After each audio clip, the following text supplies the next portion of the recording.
here's the same material on a bamboo stick. As you can see, the rest of the stick chars from the fire, but the part that's covered by a material is completely safe. And last but not least, here's a test on somebody's a thin layer of the material. This is a few millimeters thick, and it is insulating to the point where he does not even feel warmth.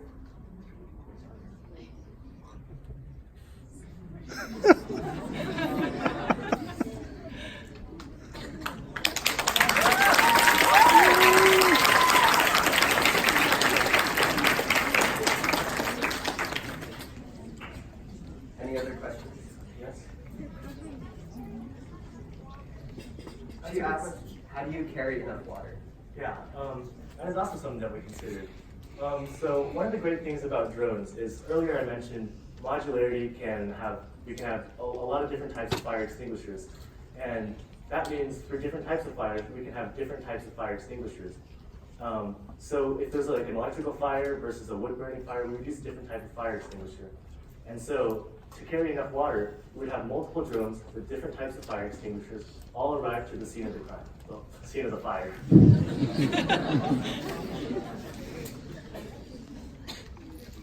Yes? He asked, how large is the drone? So this is our first prototype, which is small. But our initial idea was to create just something that could fly. Then on the side, we developed all of the thermal imaging, we developed optical avoidance, and other technologies that eventually we'll put into a prototype that looks like that, which is going to be about that big. About this big. It's about 2 feet wide. Yes? Go ahead.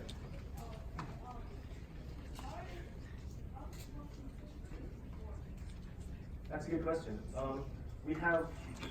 You might have seen earlier in the slide, we talked about a drone that could have window breaking capabilities. And that has potential for other modular features as well. So you can have a drone that comes in, breaks the window, and others spray. Or the most likely scenario would be that the fire broke the windows because of the extreme heat, and the drone comes in and sprays the affected area. Yeah?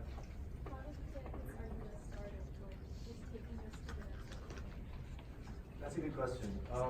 So we began with this. She asked, how did you get the idea started? So what we started doing is with an entrepreneurship competition. It was the Seattle Youth Entrepreneurship Competition, and at that competition we won 2nd place, and that gave us a little bit of funding to start with our prototypes. And as we get more and more money and get more and more experience building drones with prototypes, then we can start to create more and more drones that start to look like that, and start to have more functionality and more capability of actually doing some fire extinguishing.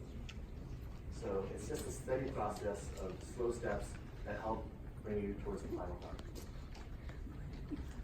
Yes? If the drone needs to go to a rural area, will there be enough power, or are you planning to make it solar? So far our development process was kind of focused on high-rise fires because that's where we saw the most need. In rural areas, fire trucks and ladder trucks usually suffice. We just chose to use a drone to fight high-rise fires because we noticed that it was a reoccurring problem that fire vehicles that are currently used wouldn't be able to reach that height. And so we basically designed our product just for use in cities and big infrastructure. Maybe someone over there? Yeah. With the works. Yeah, so he asked what the prototype can do right now. So as of right now, our prototype is currently just a flying prototype. What it can do is it can lift up and it can fly. But we have systems that we're building that have obstacle avoidance systems. I mean, I talked about ultrasonic cameras, ultrasonic sensors, infrared cameras. These are all things that we've already developed as a standalone system on the side. So once we get this to a point where we're satisfied with the functionality of that drone, we can just put the two systems together, and that will be our very first obstacle avoidance autonomous drone. In addition, the Raspberry Pi on the drone, which powers it, is already loaded with all of our edge computing and all of our kind of sensor processing. So if we were to attach sensors to this drone, it would be able to function like our final prototype. It's just in terms of size, we have some constraints of weight. So in theory, the software on the drone is powerful enough to perform like we're kind of presenting now. We just need a bigger drone to do so. Thank you. I think we're out of time for questions.